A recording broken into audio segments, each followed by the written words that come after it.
¿Qué pruebas tienes de que no soy un robot? O mejor dicho, de que no soy una inteligencia artificial. Porque fíjate en Asimo, creado por Honda.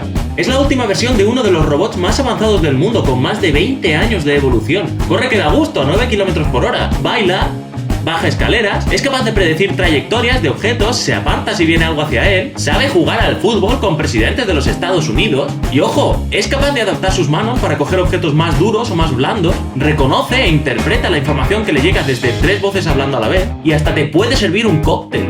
Aunque espera, esto más o menos ya te lo hacía el robot Emilio, ¿eh? Bueno, no. Pero dejando de lado mi movilidad, todo lo que digo podría ser recopilado, recitado y editado por una inteligencia artificial que estuviera convenientemente programada. Hasta los chistes malos tienen que ser accesibles, seguro. Sin embargo, hay una cosa que por ahora solo un ser humano puede afirmar de verdad. Enuncio sinceramente que soy consciente de mi existencia. Y es que el principal problema, dejando de primeras de lado el ya de por sí complejo problema de programarla, es definir qué es una inteligencia artificial. ¿Qué queremos que sea una inteligencia artificial? ¿Un robot que se parezca físicamente a un ser humano? ¿Un robot que piense como un ser humano? ¿O un robot que sea consciente de sí mismo como un ser humano? Se ha puesto de moda, gracias a la película The Imitation Game, hablar del matemático británico Alan Turing, el cual descifró los códigos secretos nazis. Pero es que además fue el padre de la inteligencia artificial. Entre 1948 y 1950, junto a un compañero, escribieron el primer programa informático que simulaba jugar al ajedrez. Para un ordenador que ni siquiera existía todavía. Y aquí es donde se empezó a liar parda, porque en octubre del año 1950 a Turing le dio por hurgar y por meter el dedo en la llaga y diseñó lo que se llamó, como no pudo ser de otro modo, el test de Turing. El cual básicamente te dice que coloca en una habitación a un ser humano y a una inteligencia artificial, y en otra habitación completamente aislada de la anterior coloca a un juez, el cual va a enviar las mismas preguntas a la inteligencia artificial y al ser humano, y va a ir leyendo las respuestas. Pues el día que ese juez se equivoque y no sea capaz de distinguir si las respuestas le han llegado de un ser humano o de una inteligencia artificial, es porque tendrás una inteligencia artificial realmente inteligente. Basándose un poco en la hipótesis positivista, podríamos llamar, de que si a ti lo que te llega es una cadena de mensajes que parece a todas luces inteligente, es porque lo que hay ahí emitiendo los mensajes tiene que ser inteligente. Solo que no. En el año 2010, 60 años después de que Turing enunciase su test universal, una máquina, un bot conversacional llamado Suzette, pasó el test de Turing e hizo creer a un jurado, a un juez experto, que ella era también una humana. La tenéis aquí debajo en la descripción por si queréis charlar con ella. En segundo puesto quedó el famoso Cleverbot, con el que también podéis hablar luego si queréis. Está todo aquí siempre en la descripción.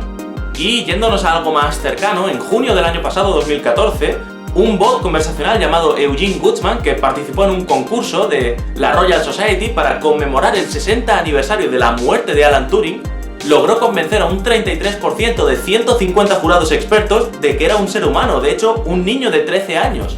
Lo cual demuestra que el test de Turing está bien, en base a él hemos diseñado los captchas que todos conocemos, y el propio bot conversacional Eugene sigue la filosofía del propio Alan Turing de que no deberíamos diseñar una inteligencia artificial adulta, sino una inteligencia artificial que fuera el equivalente a un niño y que pueda aprender. Pero que este tipo de bot pueda pasar el test de Turing lo que demuestra es que no es un buen test para encontrar la inteligencia artificial que todos tenemos en mente, sino que lo que de verdad demuestra es la gran inteligencia de un grupo de personas que hay detrás programando un código genial, diseñado perfectamente para poder engañar al test de Turing. Por tanto, estos bots conversacionales son muy buenos, son códigos informáticos geniales, pero no tienen mucho que ver con la idea que todos tenemos en la cabeza de lo que debería ser una inteligencia artificial. Un poco, en parte, por culpa de la ciencia ficción, es decir, todos esperamos ver inteligencias artificiales que no solo simulen nuestro cuerpo y algunas funciones básicas como Asimo, sino que simulen nuestro cerebro. Es decir, que puedan simular sentimientos y emociones tal que en base a ellos y en base a una ética puedan ir generándose sus propias metas, sus propios objetivos. Quizá también lleven incluido un código del dolor, del miedo, de tal modo que pues, no se lancen al vacío así porque sí, y puedan presentar virtudes y defectos de lo que serían máquinas biológicas. De hecho, un grupo de investigadores alemanes ha conseguido crear una versión de Mario que es hasta cierto punto consciente de sí misma, que atiende órdenes verbales, aprende y de hecho puede jugar a su propio juego. Pero es que además este Mario lleva incorporados códigos con los que puedes simular emociones y de hecho se pueden controlar. How do you feel? I feel very good. Mario, don't be so happy. Somehow, I feel less happy. Mario come monedas y tiene hambre, explora el mapa para averiguar qué son las cosas de las que todavía no conoce mucho y modifica su vocabulario en función de su aprendizaje. Y también tenemos robots con una inteligencia artificial que les permite tomar decisiones en base a una ética propia y posiblemente en el futuro podrán realizar tareas humanas o tareas de urgencia como labores de rescate. Unos buenos ejemplos de inteligencias artificiales que toman decisiones son, por ejemplo, las famosas máquinas que te ganan al ajedrez, o al blackjack, o a cualquier juego, e incluso a los mejores jugadores mundiales. O en cuanto a las tareas humanitarias, fíjate en este experimento. El robot H es un ser humano que, pues el pobre se va a caer a un agujero que es la zona cuadrada y sombreada de amarillo. Y el salvador es el robot A, que es una inteligencia artificial encargada de tomar la decisión de salvarlo si puede, cuando entre en la zona de peligro que es en torno al medio campo. En un caso sencillo lo consigue, pero si se encuentra en una situación más complicada y necesita salvar dos seres en peligro en un corto intervalo de tiempo, se vuelve indeciso y fracasa. Y es que, piénsalo, imagina que eres el encargado de programar una inteligencia artificial de seguridad para los coches de la calle. ¿Qué ocurriría en una situación extrema en la cual el conductor va a estrellarse y probablemente muera? La inteligencia artificial debería asumir el control del volante y dar un volantazo para salvarle. Solo que puede suceder que desafortunadamente un peatón pase por ahí en ese momento y del castañazo que le vas a dar también muera. ¿A quién debería salvar una inteligencia artificial de seguridad de morir? Eso para meditarlo en casa. Y es que actualmente eso es todo lo que tenemos, inteligencias artificiales relativamente primitivas y que están basadas en códigos de interacción con su entorno, pero no son conscientes realmente. Por ejemplo, en el caso del robot que te gana al ajedrez, lo único que tienes ahí es un código genial que en cada turno analiza exhaustivamente todas las posibles jugadas y te devuelve la jugada con la que es más posible que ganes.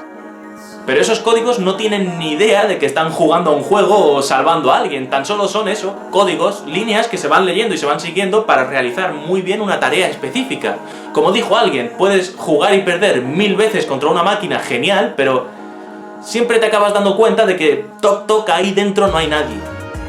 Así que un robot que sea consciente de su propia existencia, tipo ciencia ficción, quizá lo que deberíamos es no centrarnos en conseguir inteligencias artificiales que piensen como nosotros, actúen como nosotros, que puedan coger un coche y conduzcan como nosotros y se salten de vez en cuando un stop, hay un despiste muy humano, eso es muy humano. Sino que quizá deberíamos centrarnos en tener ese robot que tenga nuestras capacidades motoras, o bien que venga implementado en el coche y que tenga la capacidad de reacción necesaria, los mapas, la situación GPS, los sensores, las normas de tráfico integradas, de tal modo que consiga realizar trayectos con un 100% de éxito y reduciendo a un 0% los accidentes de tráfico.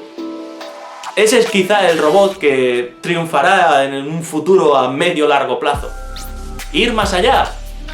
Existe una paradoja que se llama paradoja de Moravec, la cual nos dice que los test de inteligencia o test conversacionales deben o deberían ser relativamente fáciles de programar, pero las tareas que nuestro cerebro realiza de forma inconsciente van a ser muy difíciles de programar o, siendo catastrofistas, quizá imposibles de programar, debido a que llevan millones de años siendo optimizadas por la selección natural.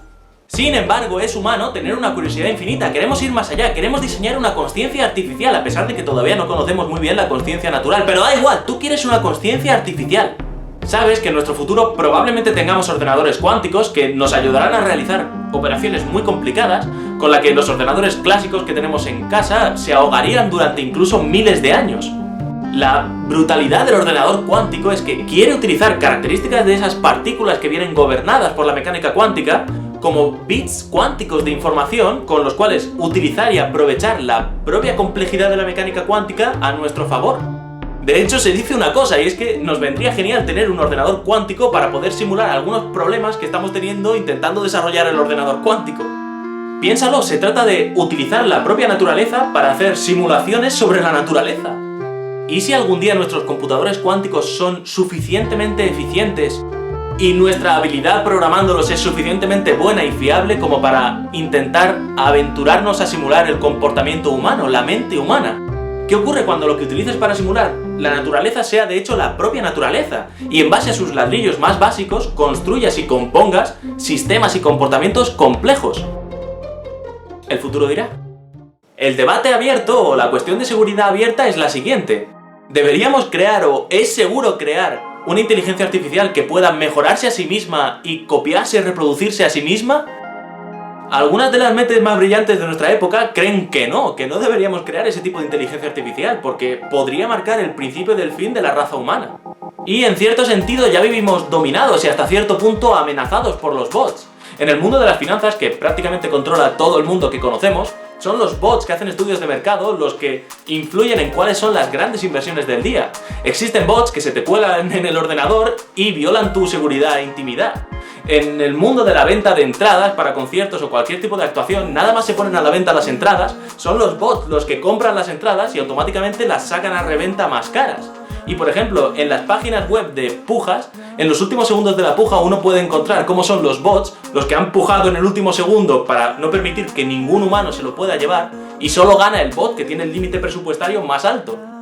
Quizás sea tan fácil como diseñar unos límites intocables de los cuales la inteligencia artificial no se pueda salir, o diseñar un botón rojo de emergencia con el cual apagar todos los robots y todas las inteligencias artificiales que haya por ahí.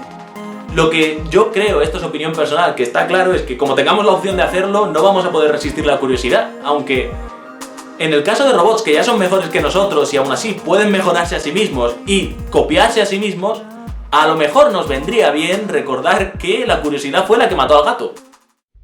Y ya sabes, gracias por ver el vídeo y si no lo has hecho ya, pues ¿a qué esperas? Pulsa el botón rojo al final del mismo y suscríbete, aquí abajo también lo pone, suscríbete y es gratis. Además, si el vídeo te ha gustado, te agradecería muchísimo que lo compartieses y que dejases un me gusta. Y adicionalmente, pues si me sigues en Twitter o te pasas por mi página de Facebook en Efecto Salamito, pues ya sabes, me ayudas muchísimo, ayudas a difundir y a que todos sepamos 4 cosas más.